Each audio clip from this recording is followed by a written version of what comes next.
Hey there. Hey, Oscar. How's it going? Great. How are you? Good.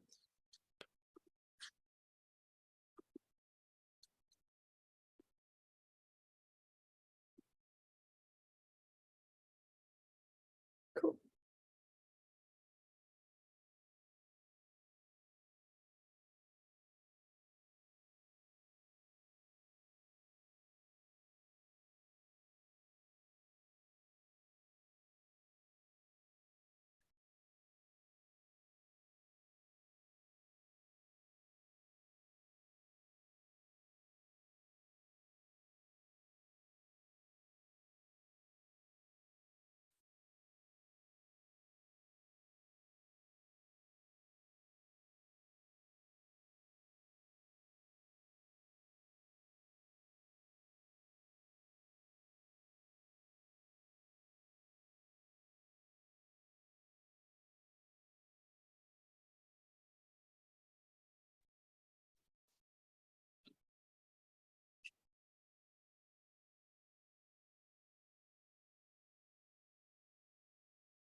All right, everyone. It is 1 o'clock, so I think it's time to get started for today. So today we'll be going over an introduction to neutron physics. Julian Lampro will be giving your lecture for today.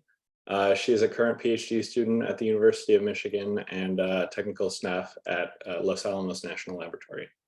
So go ahead, Julian. Yeah, thanks, Oscar. So as he said, I'm giving a lecture on neutron physics, and I am a PhD student and a staff member at LANO. I'm going to try to give you enough detail to support the neutron detection lecture that's going to come, but not so much that I'm kind of going too far into the neutron detection part. So to begin, I just wanted to do a brief introduction for neutrons. So I have an atom here, and you have your three subatomic particles, the proton, neutron, and electrons. The neutron being the heaviest, only slightly heavier than a proton, but much, much heavier than an electron. And then we tend to refer to neutrons in three different categories. Thermal being of really, really low energy, intermediate being that 0.025 eV to 1 MeV, and then fast being everything with a bigger energy than that.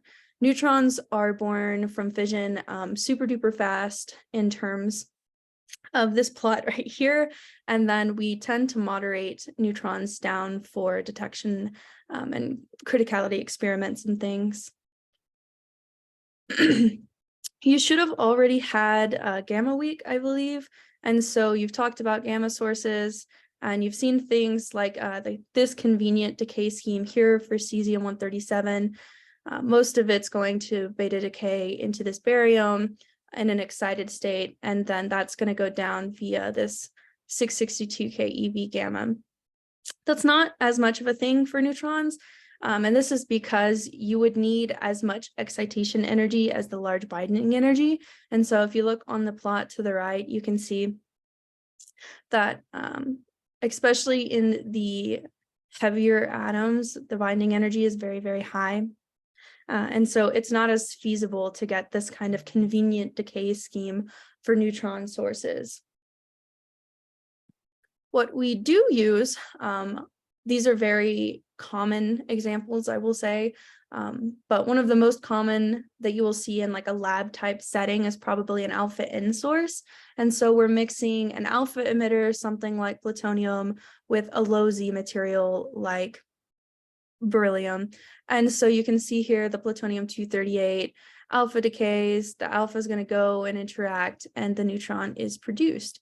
And so this specific example would be a PUB source with an average energy of 4.5 MeV. And you can see kind of the more technical, like chemical interaction type explanation down there if you don't like the pictures. Other examples are AMBI and AMLI. And so you can see americium is another alpha emitter, and lithium is going to take the place of the beryllium, but with a lower energy. So the PUB and AMBI both have an average energy of 4.5 MeV, and then the AMLI is down in the intermediate range at 400 keV. And then on the plot on the right, I wanted to show this because I present the average energies over here, but you don't get a very good idea of what's actually going to be detected. And so this is a measured neutron energy spectrum from a PUBI source. And you can see that it's not super duper straightforward, and it's obviously not just one giant peak at 4.5 MeV. And this is due to a lot of reasons, but a lot of it can be attributed to the different states of carbon, as well as the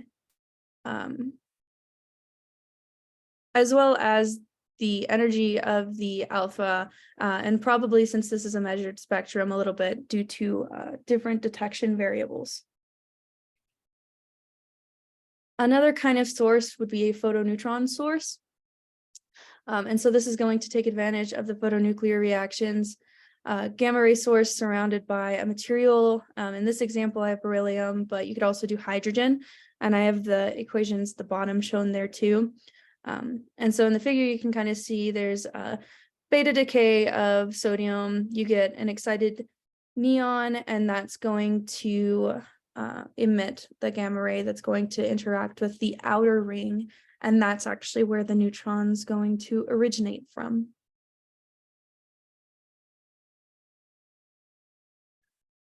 We also can get them from accelerated charged particles, so a DD reaction or a DT reaction, and that's an average energy of 2.45 and 14.1 MeV.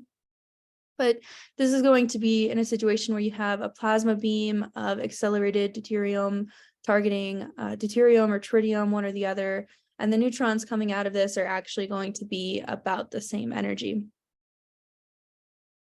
And this is going to be a much less common means of neutron source. Probably what I think would be the most exciting are going to be your spontaneous fission sources. So this is going to come from things like plutonium-239, californium-252, and these are high Z alpha emitters that undergo spontaneous fission. The example that I have shown down at the bottom, you can see the fission is going to produce some fission fragments. The blue arrows are going to represent the neutrons produced from the reaction, and then you're also going to let off quite a bit of energy. The actual amount of energy and the number of neutrons is going to, again, depend on what radionuclide you're looking at, whether it be plutonium or californium-252. I have the actual numbers here for californium-252 and plutonium-240. And so you can see for californium, the average neutrons per fission, it's about 3.67, and there's a 3% chance of spontaneous fission, which doesn't seem like a lot, but it's still much more than plutonium-240. And you can definitely tell that in the neutrons per second per gram, and an average energy of 2 MeV. And then the plot that I have on the right is also for californium-252. This is a Watt spectrum. And you can definitely kind of see that the average is going to fall right around that 2 MeV, but the lower energies are going to be more probable than the higher energies. You're going to see a lot more 1 MeV or lower neutrons than you will the 4 or 5 MeV. Going back to plutonium-240, the neutrons per fission are about 2.21. But as I said before, the probability of spontaneous fission for this is a lot lower. And so you can definitely see that in comparing the neutrons per second per gram between the two. But the average energy in the spectrum would look about the same. So that's just kind of a brief overview of the neutron sources. You can definitely get a little bit more in depth, but a lot of what you're going to see, it's going to be those spontaneous fission sources and alpha N sources in terms of neutron like detection purposes. You might get more in depth, but it kind of just depends on what detection, or I guess the applications of the detection. I'm also going to go into the different neutron interactions. So for this, I've split it into scattering and absorption, and that might make a little bit more sense towards the end when we get into the microscopic and macroscopic cross sections. But for scattering, we have elastic and inelastic.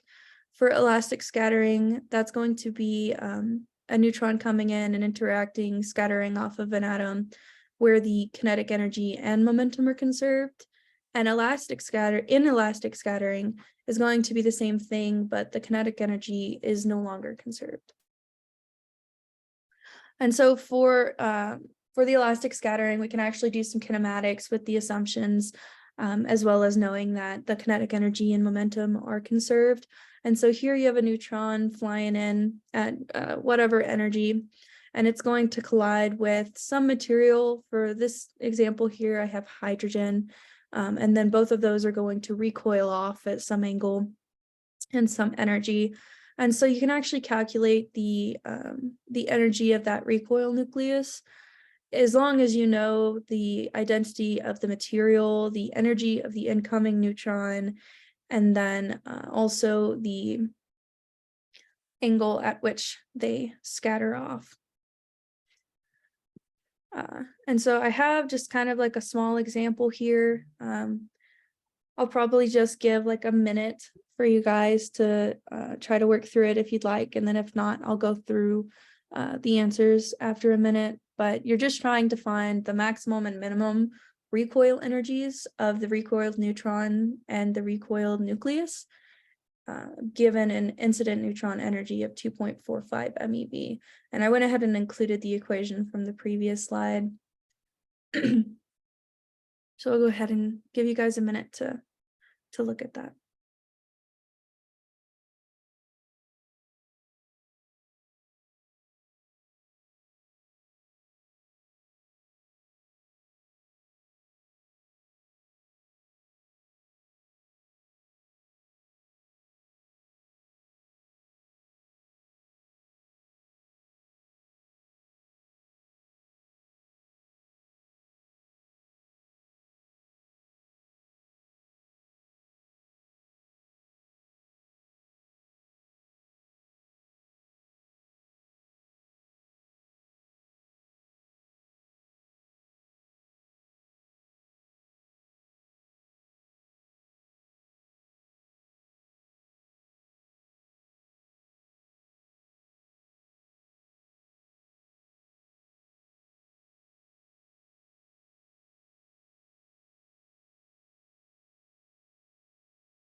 So it looks like we got at least one answer in the Q&A section. I don't even know if you guys can see that, but we'll go through the answers either way. Hopefully everyone had enough time to work through it if they'd like to.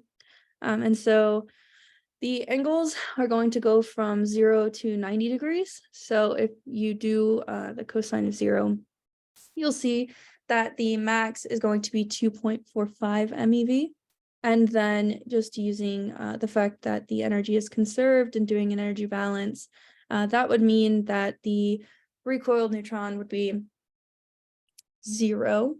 And then kind of on the flip side of that, if we did a full 90-degree angle, the recoil would be 0 MeV, and then doing the energy balance, the recoiled nucleus would be the 2.45 MeV. So kind of the two extremes of the situation.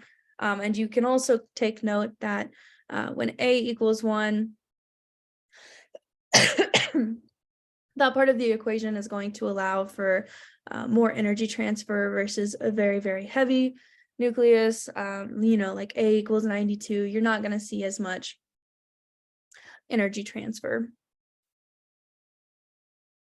I'm not going to spend as much time on inelastic scattering because it's kind of the more complicated of the two.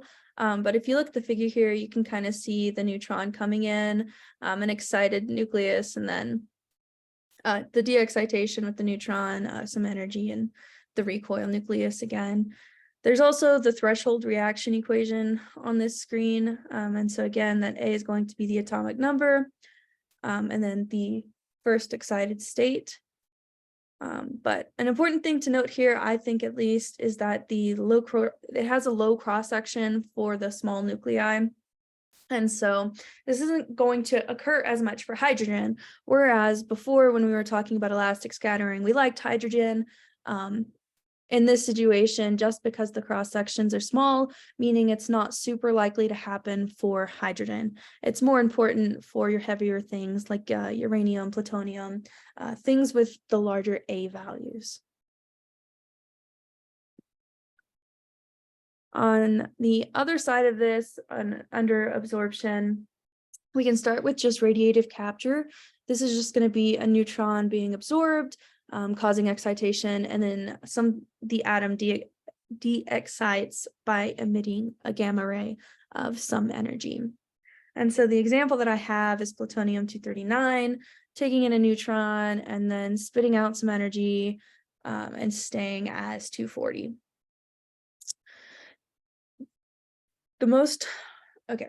So this is super important for things like activation foils. So throwing a foil into a high radiation area and then throwing it on a detector to try to catch this outgoing energy. And it's also going to help with attenuation and shielding. So shielding, of course, is going to be exactly what it sounds like. You're not going to want the neutrons to come through something, and so they'll interact.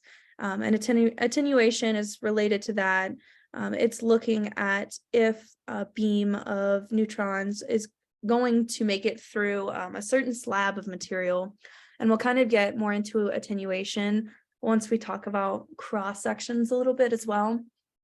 And I think that'll make it a lot more clear.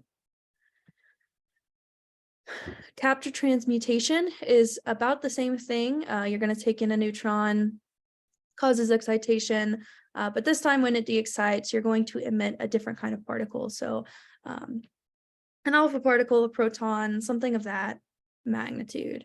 And so the examples that I have here are helium-3 taking in a neutron, spitting out a proton, and then lithium-6 taking in a neutron and spitting out an alpha. And some of these are going to be important reactions for the detector lecture, but I'll leave that. I'll leave a little bit of that for tomorrow. A cool thing about this lithium-6 reaction is that it has a higher Q value, which is actually one of the reasons it's used in detectors. And additionally, the cross sections are super high, so it's really likely to happen. But this makes the momentum and energy balance important. So the next example that I actually have is we're going to do kind of like a light energy momentum balance. And here, the hints that I give are assuming that it's a thermal neutron. So you can basically say that En is 0. And then you can approximate the masses of everything as just the mass of a neutron times the atomic number. And so I'll give a couple minutes to try to work through this. It is kind of a more in-depth example, but I'll go over the answers to this in a moment as well.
Okay, I'll go ahead and step through this.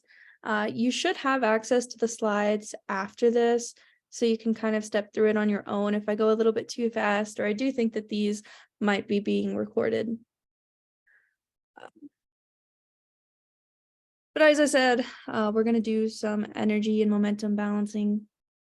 And again, because the E is basically negligible, it's close enough to zero that if you use zero, it's not going to make a big enough difference. And then bringing in this E equals 1/2 mv squared that we all hopefully know and love. We can kind of rearrange things as you see here to get this, this final equation. And then take that take that again and do a little bit more math. Bear with me here. And eventually we get down here to this 8/6 E over, or E, the energy of the alpha. And we're just reducing that 8/6 to 4/3. Rest of it is just plug and chug. And so you can get 2.05 MeV and 2.73 MeV for the reaction product energies that are possible. And again, you'll get these slides, so if you have issues with it, look it over on your own, and I'll make sure to give my email as well, just in case anybody has any long-lasting questions after we conclude this meeting. Cool. So on to the last of the absorption types, or at least the last that I'm speaking of today. We have induced fission. And so this is going to be like spontaneous fission, but you're absorbing a neutron to start the reaction. So you're taking on a neutron, causing the excitation, and this time when it de-excites, it's going to split into two fission fragments, a handful of neutrons, depending on, what material it is, and then some energy.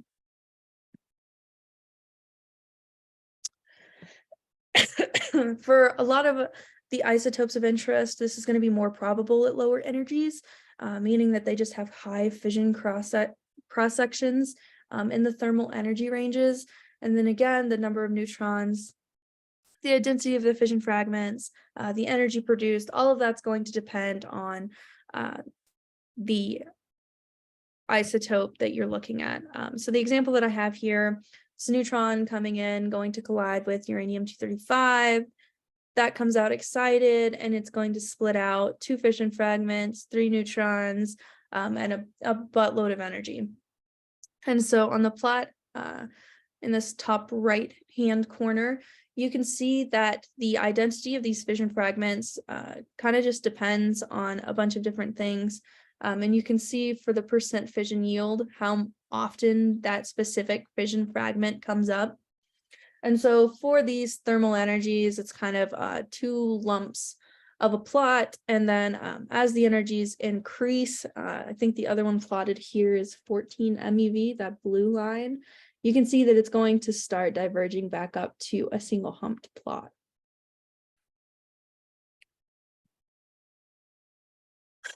I've talked a lot about how everything depends on things, the identity of the isotope of interest. And so you might be wondering kind of how do we know what's going to happen? And I guess the answer to that is that we really don't, but we kind of have some idea of what the probability of occurring is. And so we do this via the microscopic cross section. It's just a quantity that describes the likelihood of a specific interaction. And so a lot of times when this is introduced, you think of it as a literal cross section. So if you're looking at a block, if a neutron flies in and it hits this circle, then it's going to interact. If it doesn't, then it's not going to interact.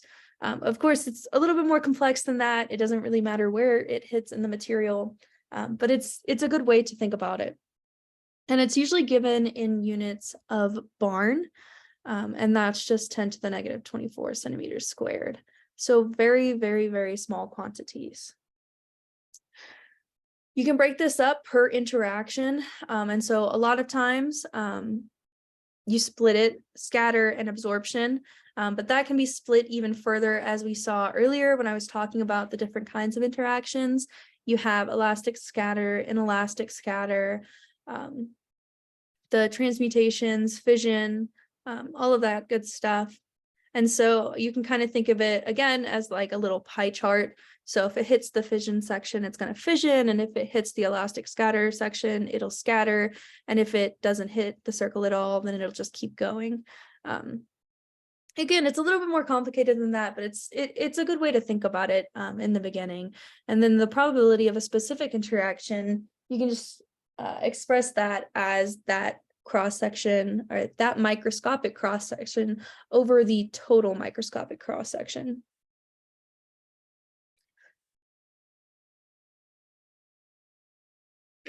And so I've already introduced microscopic cross section, but we can also use that to get macroscopic cross section, which describes the likelihood of a specific interaction for all nuclei in a given volume. And so that conversion comes from just multiplying the microscopic cross section by N, which is the atomic number density. So nuclei per meter cubed or centimeter cubed, whatever your units of choice might be. And all of that said, to bring us kind of back to the neutron attenuation, which again is just looking at a beam of neutrons coming at some kind of material of thickness T here, and seeing what's going to come out the other side, if anything, and how far they're going to get through. And so that's what this mean free path is. It's just 1 over that macroscopic cross section, so the inverse. And this is the average distance traveled by the neutron in the material before an interaction. So if you have neutrons going into one side, how far is it going to get before it interacts on average? Because, you know, just because it's a probabilistic model, every neutron is going to go a different distance, but on average, they'll kind of even out. And so I have the equation shown up top of how to use this absorber thickness, mean free path, and macroscopic cross section to kind of gauge the intensity of a beam going into a block.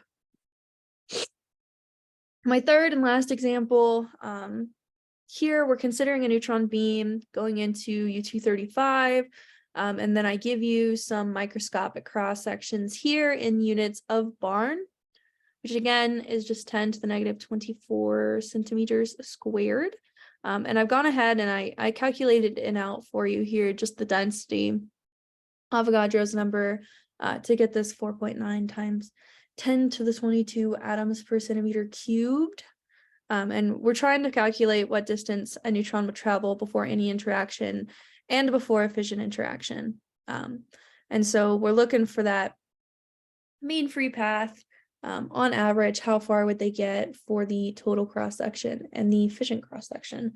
And so I will give you guys a few minutes again, just to work through this.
Okay. So I calculated in already, but we'll go through the rest of it. And so you can see we're using that N to go from the microscopic to the macroscopic. And then the barns are going to centimeters just so that, well, centimeters squared, just so that the units will work out. And then again, the mean free path is just going to be the inverse of that macroscopic cross section.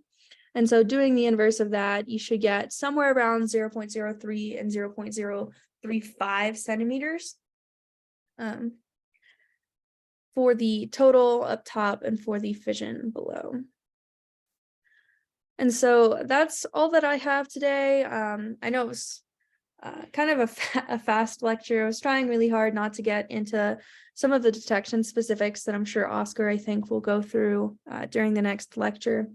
But again, if you guys have any questions, just let me know, and I can hand out my email as well, and just in case anybody has any lingering questions after this.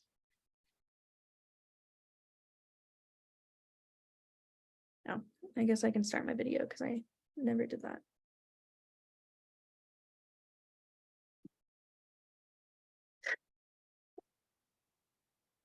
Yes, thank you guys for listening. Hopefully it was helpful. Again, if you have anything lingering, just let me know.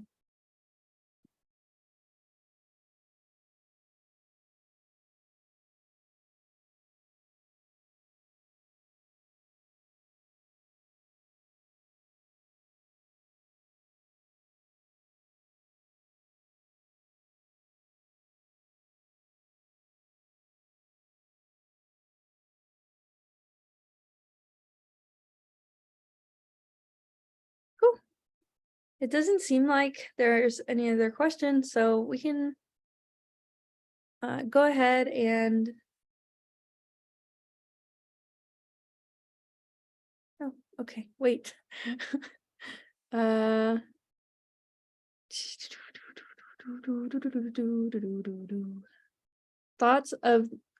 on the use of a neutron beams versus breeder blankets in breeder reactors.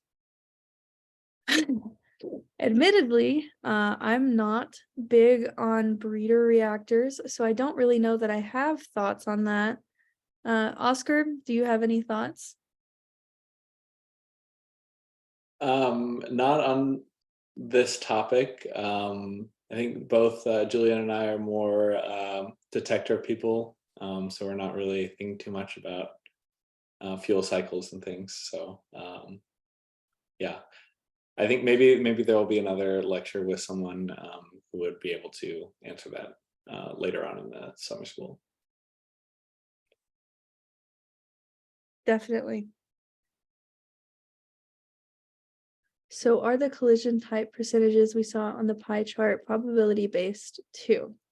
Okay, yeah. So the microscopic and macroscopic cross sections are all they're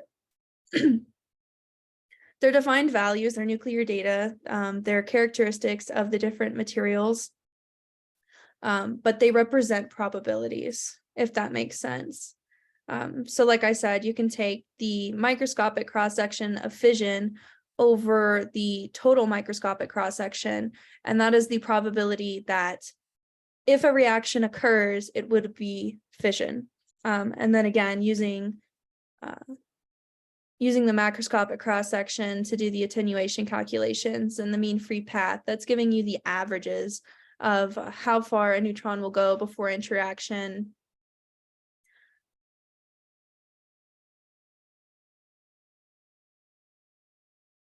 Okay. I would like to know how neutrons interact with H2O in nuclear reactors. Sure. So my experience is mostly with research reactors, and so for that at least, it's a lot of moderation. Like I said, hydrogen is a really good moderator for the elastic scatters, and so the neutrons are being slowed down / reflected back into the reactor. And again, most of those are going to be uranium. And so their fission cross sections are higher in the thermal range. So we want to slow down the neutrons so that the reactions can keep going.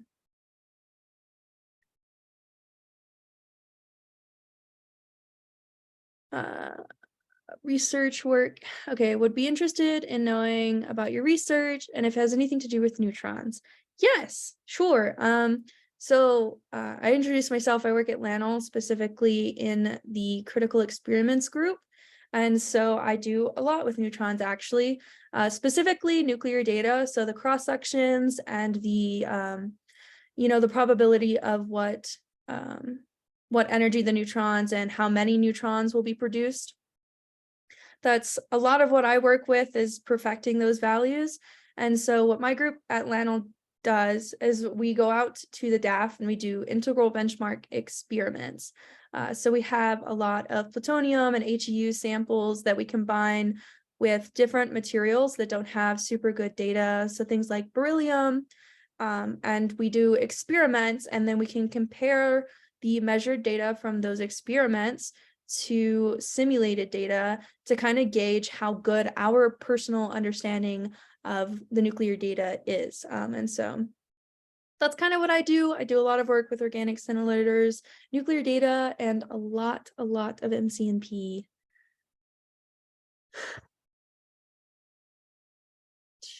You showed the graph of U-235, which displayed fission fragments. Is there another graph? Yeah, so there are a lot of fission fragment graphs you can kind of go through. Like pretty much everything else I discussed today, it's a very probabilistic thing of what fission fragments you'll actually get.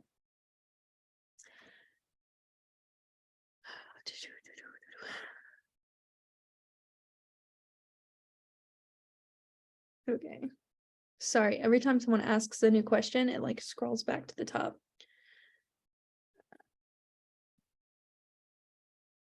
Are the probabilities statistical? Because I read somewhere. I think you're still talking about the microscopic, macroscopic cross sections. So what those are nuclear data. They are material characteristics. So for example, if a neutron comes in to a plutonium ball or something like that, there is a probability that it will fission. There's a probability that it'll escape or interact in some kind of way. That probability exists. Like, it is a physical thing. The hard part of that is that we can't directly measure that. It's kind of difficult to distinguish between what's happening, especially when you're not looking at a slab. You're looking at a ball, so it's happening 2 centimeters inside. You can't really tell what's happening. And so those probabilities are our understanding based on decades of experiments of what is occurring. So how likely fission is based on a bunch of combined experiments comparing measured and simulated data, because those cross sections are what feeds into things like MCNP to actually do the simulations to see the results of what a flux is or things like that. So I hope that helps.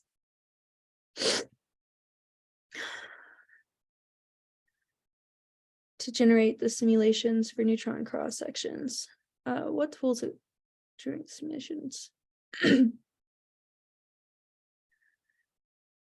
So at LANL, at least, we use MCNP. And so the for example, like the INDEF8 libraries are going to feed into MCNP, and then we're going to use that and compare to our measured results using the same kind of post-processing, so that we're getting an apples to apples comparison, so that we can see if the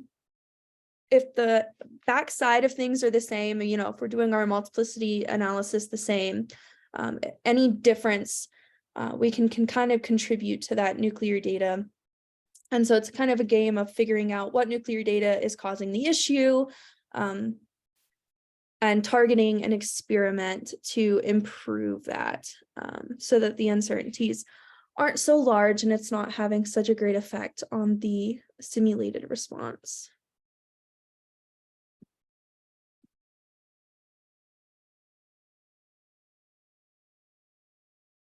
In which category of neutron interaction with matter is the fast neutron interaction in mutation breeding technology?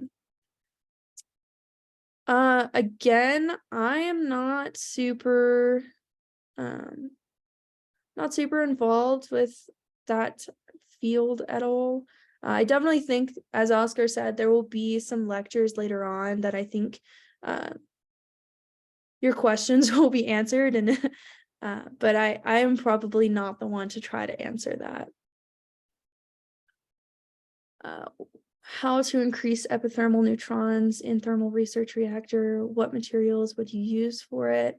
So like I said, neutrons are born fast and moderated down. It's a little harder to get them to go, the other direction. It's, to give them energy. But there are some neutron sources, like I was talking about earlier, that kind of land in the epithermal range. And so that would be how I would approach the situation of how to get epithermal neutrons, making sure that I don't have so much moderation that things go thermal, and trying maybe to find some source of epithermal neutrons. I don't think it's necessarily dependent on what material you can use. You could probably use water. You're just not going to want to use a lot of water because you don't want to thermalize them. There are different data libraries. Which is the best data available according to you? There's not much of a difference, but there is, right? I think it depends on what you're doing. I think it depends on what material you're using and what interaction that you're looking at. The libraries do tend to agree with each other, but there's definitely issues with all of them. I have one of the projects I'm on has a really good plot that represents it, comparing K-effective using different libraries. And you can kind of see that it's very, very different for each library. Like the contributions are very, very different, but they all kind of get the same answer. And I think that that's kind of the issue that we're trying to attack, right? Is we're trying to improve all of nuclear data, and there are multiple answers. We're just trying to find the correct one. I'm a prospective graduate, and oh, that one's gone. Can sodium beta neon, do you use Enjoy as well? I've used a little bit of Enjoy. I think that comes with the territory, but not a whole lot. Can sodium beta neon beryllium neutron emitters be made with thermally emitted electrons instead of a beta source? Thermally emitted electrons. I'm not an electron person. I do know that like thermal, intermediate, fast, those are usually in reference to neutrons. So I'm not sure about that question, but if you want to email me, we can kind of discuss it one-on-one. And then that's the nuclear data question that I already answered. Cool. So I think that, did you do a lot of neutron and boron interactions? Yeah, again, I think that's just application based. Yeah. Cool. So it looks like that's all of the questions. So I think we're good to end the meeting.